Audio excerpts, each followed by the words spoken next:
पण काय हरकत नाही, अजून किती वेळ चकवेल मला, पुन्हा माझ्या तावडीत सापडेलच. एनिवे मला जरा शांत व्हायचंय. Please leave me alone for some time.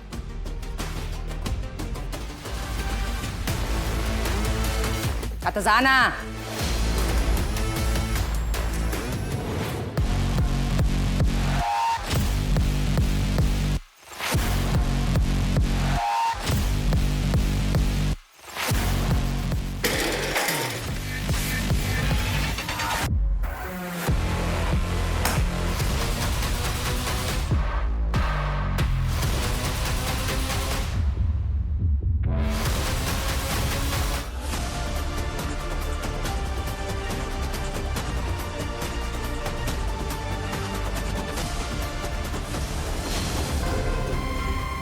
Tarini,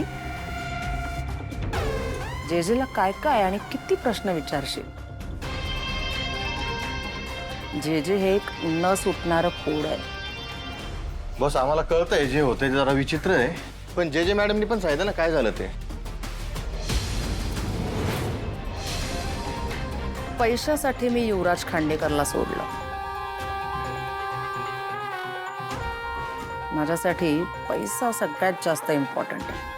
त्यांना पण खूप त्रास होतो हे पण दिसतंय. इथे येण्याआधी मी लाखोंमध्ये खेळत होते, पण आता टीम तारिणी जॉईन केल्यापासून मी करोडोंमध्ये खेळायला लागले. खरं तारिणी टीमकडे फक्त हाय प्रोफाईल केसेस येतात, मला चांगलंच माहिती होतं. आणि म्हणूनच मला ही टीम जॉईन करायची होती. कारण जे बोलते ते करते. हा, आणि तसंही आपल्याकडे युवराज विरोधात दुसरा काहीच पुरावा नाही. म्हणजे गुलाब पकडला गेल्यानंतर त्याच्यासारखा दुसरा काही पुरावाच मिळाला नाही युवराजला अडकवायला.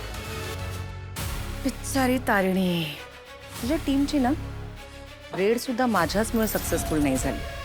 तुम्हाला मिळालेली टीप माझ्या पथ्यावर पडली आणि मी समोरच्या पार्टीला आधीच सावध केलं. हे सगळं जे जे मॅडमनी सांगितलं त्यांच्या कुठल्याच उत्तरांनी माझं समाधान का होत नाहीये. 2 करोड त्यांचा माल वाचवल्याचे आणि युवराज खांडेकरची डील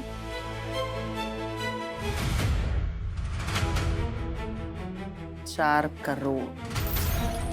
जे मॅमनी नक्की पुराव्याअभावीच सोडलंय ना युवराजला. मॅम जितक्या हातबल दाखवतायत तितक्या त्या खरंच हातबल आहेत का, की त्या काहीतरी लपवतायत?